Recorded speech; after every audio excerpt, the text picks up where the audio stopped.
Good afternoon from the Hill. I'm Daniel Farias. And I'm Taylor Slade. Welcome to another edition of Hawk Update. Thanks for joining us. In case you haven't noticed, there's a lot of buzz going around about the upcoming election, but many students gave us a laugh when our very own Caleb Britt tested their U.S. presidential trivia knowledge. With the first debate down and more to go, I tested students to see how much they know about the history of our presidents.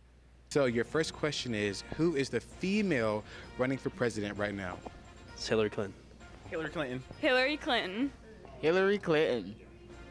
Ding, ding, ding, ding, ding. Okay, so Hannah, can you tell me which president was 5'4" and about 100 pounds?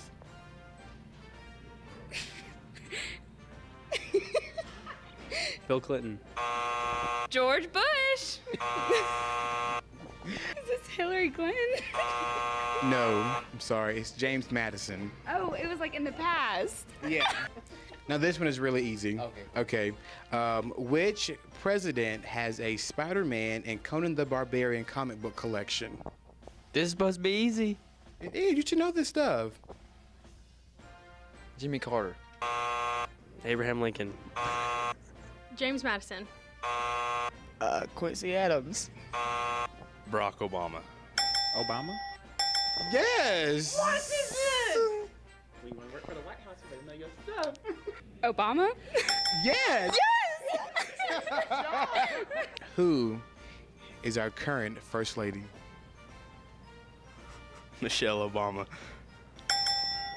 This is a smart man. Thank you, Logan. Michelle Obama. Michelle Obama. Michelle. Wait. Wait. Michelle. Yeah. Yes, right, Michelle Obama.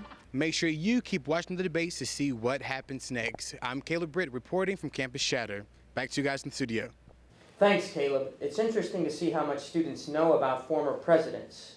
Student life is in full swing as intramurals are getting underway. Trey Bonner looked into how students are enjoying the sports that are being offered.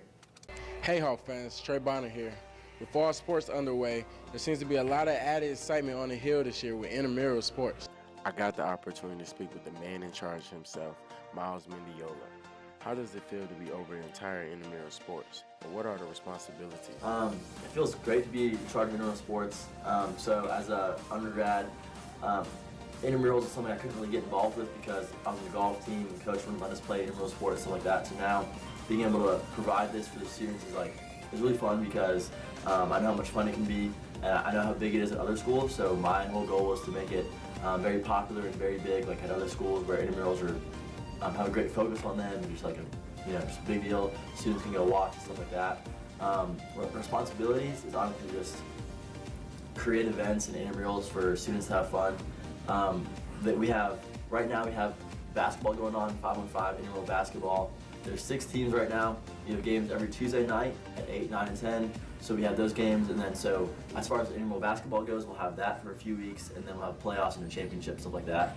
But outside of that, we'll have tournaments here and there. We'll be like a round-robin tournament that night for a winner. Like for example, next Friday is a dodgeball tournament, so we'll have that. So just all sports is just my responsibilities. Next semester's flag football and other sports like that. What are the sports that will be played? For sure. So basketball and flag football are the main 2 league sports we'll do. Like a league sport is kind of like when there's rosters and they create teams and we have games like once a week. So those are the 2 main league style sports. And as far as tournament style goes, like there'll be like a round robin tournament that day. We'll be a winner that night. We'll do every other sport, like I said, dodgeball, ultimate frisbee, beach volleyball, soccer, spike ball, all that kind of stuff. So basically any other sport you can think of, we'll have that for a tournament style thing, like a round robin tournament for a one-day thing. And we'll do that here and there throughout the semester, throughout the weeks. So it'll be every sport will be hit, for sure. How do you feel about the start you've gotten off to? Got off to a great start. So intramurals, our first couple games we've had for intramural basketball, for example, we had them last Tuesday. We had at least, I'd say throughout the night, at least 60 people in the stands watching, which is pretty awesome, considering that in the past, intramurals haven't had that much of a focus on them.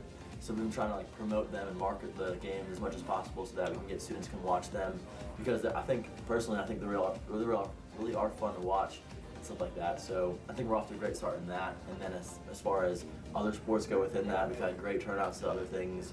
I had a kickball tournament the second week of school. We had a lot of students come out to that. And then, so I just think that this great start with basketball and these sports is just going to carry over to the rest, and hopefully have just a great intramural sport season, fall and spring. So that's going off great. And there you have it, Hawk fans. Seems that intramural sports is full of tons of excitement and fun this year. I'm Trey Bonner. Have a good weekend. Fly Hawks. Thanks, Trey. That's an insightful look into what's brewing for the student body. After a playoff run that ended in disappointment last season, the Lady Hawks volleyball team seems to be running on all cylinders.